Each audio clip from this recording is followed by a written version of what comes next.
Hola, este es la segunda parte de la lección número 4.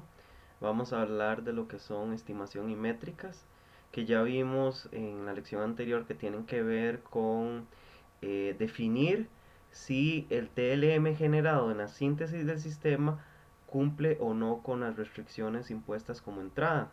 La estimación básicamente lo que genera son métricas. Vamos a ver las definiciones en detalle. Primero, ¿qué es estimación? Básicamente ese es el proceso de obtener las métricas y que las métricas son las que definen de una u otra manera el sistema de una forma cuantitativa. Bueno, y son, como vemos aquí, las métricas son valores de rendimiento del sistema. Entonces podemos hablar en valores de rendimiento del sistema, digamos, el tiempo de ejecución, potencia, área. Y esas métricas ayudan definitivamente al diseñador a saber si el sistema, bueno, las características o el comportamiento que uno puede esperar del sistema en términos de rendimiento, no solo en velocidad de ejecución, sino también en lo referente a consumo de potencia, ¿verdad? Y sabiendo para un TLM generado cuáles son las características de potencia y de rendimiento, uno puede optimizar hasta lograr la salida TLM deseada. Salida me refiero a la síntesis del sistema. Eh, y esto es un proceso iterativo. Bueno, hay dos posiciones donde podemos tener estimación en el flujo de diseño. La primera es a alto nivel. Obviamente al estar a alto nivel es más liviana, las iteraciones son cortas y eso permite que se puedan hacer cambios rápidos en el sistema. Pero existe baja precisión. ¿Por qué? Porque estamos a un nivel abstracto, el nivel de detalle es bajo. Entonces podemos esperar que las estimaciones no sean precisas. Por otra parte, la estimación de bajo nivel como ventaja tiene que es una alta precisión, pero es más costosa de hacer y más lenta, entonces lo que hace es más difícil de hacer cambios. Entonces, ustedes ven, estos dos niveles son contradictorios. Obviamente, a nivel de diseño del sistema estamos hablando de una estimación de alto nivel, lo cual no quiere decir que la estimación de bajo nivel no se haga, sino que se puede hacer inclusive en un solo flujo dos veces, una en alto nivel y eventualmente se puede hacer otra en bajo nivel. No siempre se hace así. Bueno, vamos a hablar de lo que son las métricas o algunos tipos de métricas. La primera y la más lógica es el tiempo, evaluar tiempo, y generalmente tiempo se asocia con rendimiento en términos de latencia y tiempo de ejecución. Otra fundamental para sistemas empotrados es la potencia, digamos en miliwatts o miliwatts por bit, etcétera. Esto estas mediciones se pueden obtener, digamos, de la tarjeta ya final de modelos de potencia o inclusive de los datasheets, que la información que está dada por el fabricante. Y un ejemplo podría ser la potencia consumida por una red. Área. En este caso la fuente igualmente son las hojas de datos, inclusive estimaciones de compuertas.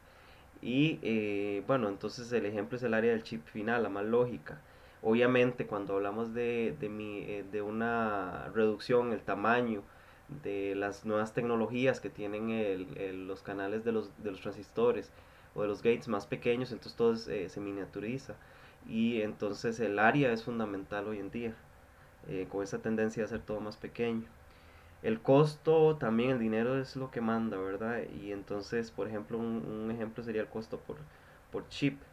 Otras métricas que podemos tener, por ejemplo, es el signal to noise ratio y en señales o en telecomunicaciones, y el tamaño de una imagen en píxeles, por ejemplo. Son varios tipos de métricas que podemos obtener. Sin embargo, las más típicas serían tiempo y potencia e inclusive área, a nivel de tomar decisiones para iterar en el proceso de diseño. Entonces, bueno, aquí básicamente lo que les pongo es una figura que muestra ese compromiso entre un alto rendimiento, un bajo consumo de potencia y poca área. Ese es el mundo ideal y hacia eso se apunta, lo cual no es fácil, ¿verdad? Bueno, hay varios métodos de estimación que existen a nivel en general.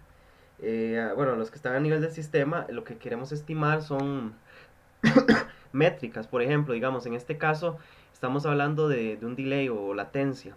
Entonces, en un sistema podemos tener un caso, o el sistema se puede a veces comportar como el mejor caso, es decir, lo hace la forma más rápida que sea posible, o puede ser que sea el peor caso. Entonces nosotros tenemos como un rango en el cual el sistema tiene el comportamiento. Este cuadro en azul es el rango del sistema real. Una forma de estimarlo es haciendo mediciones en un sistema real, lo cual es tedioso, pero bueno, ahí uno puede obtener ciertas muestras, como ve aquí.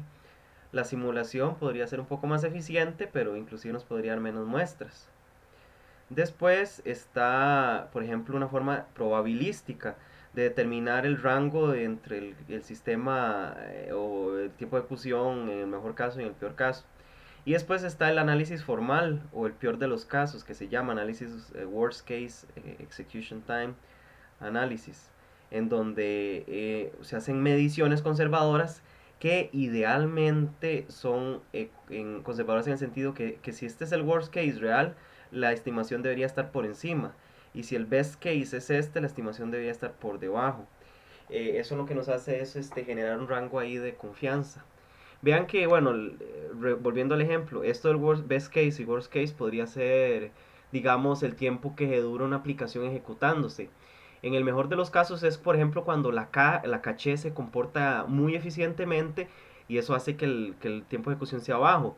Pero en un escenario donde todo sale mal, donde la caché no está cargada y muchas cosas, el mismo sistema, la misma aplicación, todo igual, el mismo código fuente, todo va a comportarse de una manera más lenta. Entonces es por eso que existen estos dos límites. Y lo que nosotros queremos hacer a nivel de estimación es definir ese límite. Estimación obviamente con respecto, digamos en este ejemplo, a un delay. Bueno, las mediciones, nada más como para definir definir lo que o corroborar lo que yo dije anteriormente, que las mediciones se pueden hacer en una instancia existente del sistema. El análisis formal, por otra parte, se basa en matemática, en modelos matemáticos. Y es un análisis eventualmente exacto. Después está la simulación, que es una especie de medición a nivel virtual en bueno, en un modelo del sistema.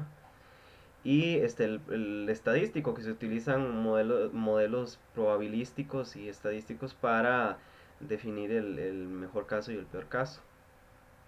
Ahora, esta es una gráfica tomada de Lothar Thiele del ETH de Zurich, donde tenemos en el eje horizontal el tiempo de ejecución y en el eje vertical, bueno, la distribución ahí de los tiempos de ejecución. Básicamente lo importante aquí de ver son estos puntos en el eje horizontal, en donde tenemos el mejor de los casos, en donde tenemos el peor de los casos, y después tenemos aquí medidas de ejecución que se llaman inseguras. ¿Por qué inseguras? Porque están por debajo del peor de los casos. ¿Qué pasa si usted estima que el freno de un carro no va a durar más de 10 milisegundos, de acuerdo con sus estimaciones de medición, pero duró 15 o 20? Ahí hay vidas en juego, entonces no es seguro hacer ese tipo de mediciones, de tal manera que uno debería definir un upper bound para estar en un nivel, en un caso seguro. La pregunta es cómo uno sabe realmente que está por encima del worst case si uno no lo conoce en realidad. Entonces, hay formas de garantizar eso o de obtenerlo. Bueno, una son mediciones, que tenemos el problema que eso es tedioso y puede ser que no sea exacto, o puede ser que nunca lleguemos a medir el worst case realmente. Después está la ejecución exhaustiva, es todavía más imposible, o sea, es pretender medir toda esta curva del best case hasta el worst case. Y después hacerlo de una forma analítica, que esa es la que en principio se utiliza, donde a través de modelos matemáticos uno puede definir el Worst Case Execution Time o WCET. Bueno, vamos ahora a hablar de la relación entre las características de hardware modernas y su influencia en el Worst Case Execution Time. Bueno, obviamente nosotros sabemos que para incrementar el rendimiento existen cachés, pipelines, predicción de salto y especulación como características de los procesadores actuales. pero esas mismas características hacen que medir el worst case execution time eh, las hace difíciles, hace esa estimación difícil. Entonces, los tiempos de ejecución entre el best case y el worst case varían mucho.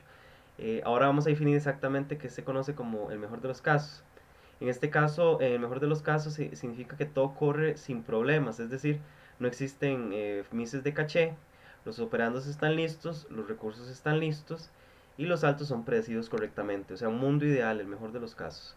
Pero si en la misma aplicación tenemos el peor de los casos, es decir, todo va mal, todas las cargas generan misses de caché, los operandos no están listos, los recursos necesarios están ocupados y los saltos son predecidos incorrectamente. Entonces estamos en un caso o en un, digamos, en una situación la peor que se puede presentar. Entonces el detalle está en cómo medir estos dos. Eh, Primero vamos a hablar de la forma analítica de medir el worst case execution time. Hay una cosa que se llama Program Path Analysis o análisis de ruta del programa para calcular el Worst Case Execution Time. Obviamente, bueno, en este caso esta técnica no toma en consideración las características de hardware modernas, lo cual puede ser una desventaja. Este caso, esta técnica se basa en el gráfico de control de flujo o CFG, y del cual se genera un conjunto de ecuaciones lineales enteras. Ahora vamos a ver qué significa esto. La solución de ese sistema de ecuaciones que se genera se llama programación entera lineal. Yo no sé si ustedes conocen este concepto de Integer Linear Programming o ILP. Esto es una técnica para estimaciones que no necesariamente está limitada al Worst Case Execution Time, porque ahora en esta lección la vamos a usar para calcular el Worst Case Execution Time, pero la vamos a utilizar en los escenarios de síntesis. Entonces es útil aprender qué es el ILP, ¿verdad? Básicamente, bueno, existen variables que están restringidas, pueden estar restringidas entre 0 y 1, y en este caso el integer programming es llamado problema 01 de programación entera. Yo sé que en este momento todo es abstracto, no sé, tal vez no se entiende muy bien el concepto de ILP, pero vamos a ver un ejemplo para entender un poco mejor. Pero antes de eso vamos a ver lo que es los ingredientes. Nosotros lo que tenemos en un ILP es una función de costo, que es la sumatoria de variables x sub i multiplicadas por coeficientes a sub i, donde, bueno, el coeficiente puede ser número real y la variable pertenece a los naturales. Esta función de costo, lo que puede ser, lo que uno quisiera hacer es maximizarla o minimizarla. En el caso del Worst Case Execution Time, lo que queremos es maximizar, porque queremos averiguar cuál es el Worst Case Execution Time. Y si la función de costo mide tiempo, lo que queremos es maximizar para saber cuál es el peor de los casos.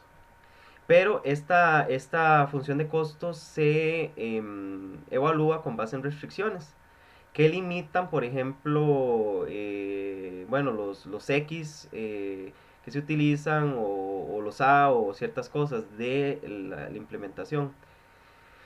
Entonces, para concretar aquí, el problema de maximizar o minimizar o maximizar esta función que está sujeto a las restricciones de aquí, a ciertas restricciones, se le llama problema de programación entera o IP.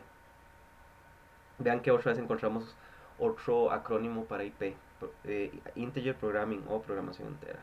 Ahora, para aclarar cuál es el proceso de un ILP, vamos a ver un ejemplo. Tenemos una ecuación para minimizar, que es igual a C igual a 5x1 más 6x2 más 4x3. Y tenemos dos restricciones. Una dice que la sumatoria de x1, x2, x3 tiene que ser mayor o igual a 2. Y que los valores de x1, x2, x3 pueden ser 1 o 0. Entonces vamos a ver el ejemplo. El primer caso, tenemos x0, x1 0, x2 1, x3 1. Entonces vean que cumplimos la restricción, los valores pueden ser 1 o 0, la sumatoria de todos es 2, en este caso, o mayor a 2. Y si x es x2 es 1 y x3 es 1, significa que tenemos 6 más 4. Entonces tenemos un 10 acá. Ahora, si nosotros tenemos que x1 y x3 son 1 y x2 es 0, entonces tenemos 5 más 4, 9. Después, si tenemos x1, 1, x2, 1, tenemos finalmente que 5 más 6, 11. Y finalmente, si todos son unos, cumpliendo todas estas dos restricciones, tenemos que es 15. Entonces, como ustedes pueden ver, el que minimiza este problema de ILP es el que tiene 1 y 1 aquí, es decir, 9. Entonces, este es un ejemplo claro. No está asociado al Worst Case Execution Time todavía, pero es un ejemplo para entender cómo funciona la programación entera lineal o ILP. Ahora, en las siguientes diapositivas vamos a ver esto implementado para el Worst Case Execution Time. Y antes de eso vamos a definir qué es un bloque básico o basic block en un código fuente, que básicamente es donde un flujo de control entra al inicio y sale al final, sin parar o sin hacer saltos, excepto al final. Entonces, digamos, si esto es nuestro código, inicia aquí y finaliza aquí con un salto, digamos, en un programa determinado. Este es un ejemplo de un código completo, un pequeño ejemplo. Y tenemos el diagrama de control de flujo acá, donde cada bloque B1 hasta B7 son los basic blocks. Vean por aquí, este es un basic block, porque simplemente aquí entra el flujo y después aquí hay un brinco, entonces esto pertenece a otro basic block. Después, cuando se entra el if, hay una bifurcación, donde el true es J++, donde el else es esto de acá, que está acá, y después de que se sale del if tenemos un K++, donde convergen los dos flujos.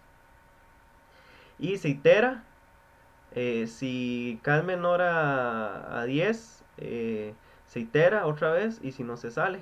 Y cuando se sale tenemos este último basic block.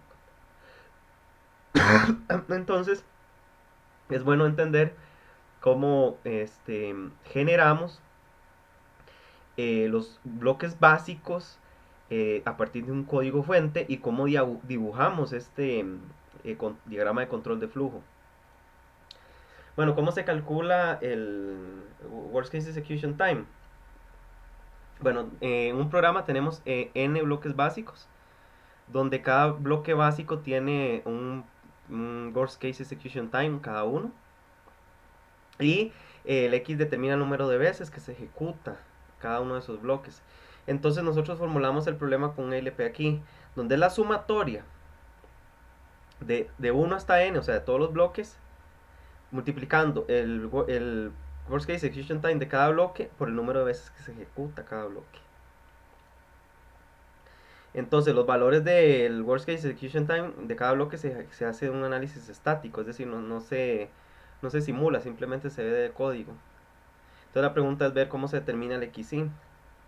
Una forma es con las restricciones estructurales dadas en el programa. Ustedes pueden ver, analizar el flujo y decir, bueno, este bloque se ejecuta una vez o 10 veces. Por ejemplo, un ciclo. Si usted tiene un ciclo, ustedes saben que el ciclo se ejecuta 10 veces, entonces los bloques que están dentro del ciclo, por ende, se ejecutan 10 veces. Y a través de restricciones adicionales, por ejemplo, el programador de la experiencia puede dar restricciones adicionales que ayudan a formular o a resolver este problema. Bueno, vamos a ver lo que son las restricciones estructurales primero que todo, son las que hablamos aquí, restricciones estructurales. Si nosotros agarramos el diagrama control de flujo y los definimos como x sub i a cada bloque, 1, 2 hasta 7, y decimos que el flujo de 1 es el que entra al x1 y sale de 2, nosotros podemos decir que el flujo de 1 es igual al de 2 y es igual a x1. Otro ejemplo, más claro, digamos. ¿Cómo es que se llama? Este bloque x2, aquí. Entra d2 más d8, porque viene un d8 entrando aquí y un d2. Estos dos flujos es igual al d3 más el d9, acá. Y eso es igual a x2, y así sucesivamente. Entonces así es como nosotros definimos las ecuaciones de flujo de un gráfico de control de flujo acá, o sea, o de un programa. Estas son las formas de que nosotros definimos acá los X de la ILP. Bueno, algunas restricciones adicionales. Nosotros podemos decir que X3, o sea, este de acá, se ejecuta 10 veces o menos. ¿Por qué? Porque nosotros sabemos que en el peor de los casos k va de 0 hasta 9, es decir, se ejecuta 10 veces en el peor de los casos este bloque. Entonces esto es una restricción adicional que estamos poniendo al ELP. Además sabemos que x1 solo entra una vez porque no está en un ciclo. Entonces nosotros podemos decir 10 veces x1, o sea que se ejecuta una vez, es menor o igual a x3 o mayor o igual a x3. Por otra parte podemos decir que el B5, este de acá solo se ejecuta una vez.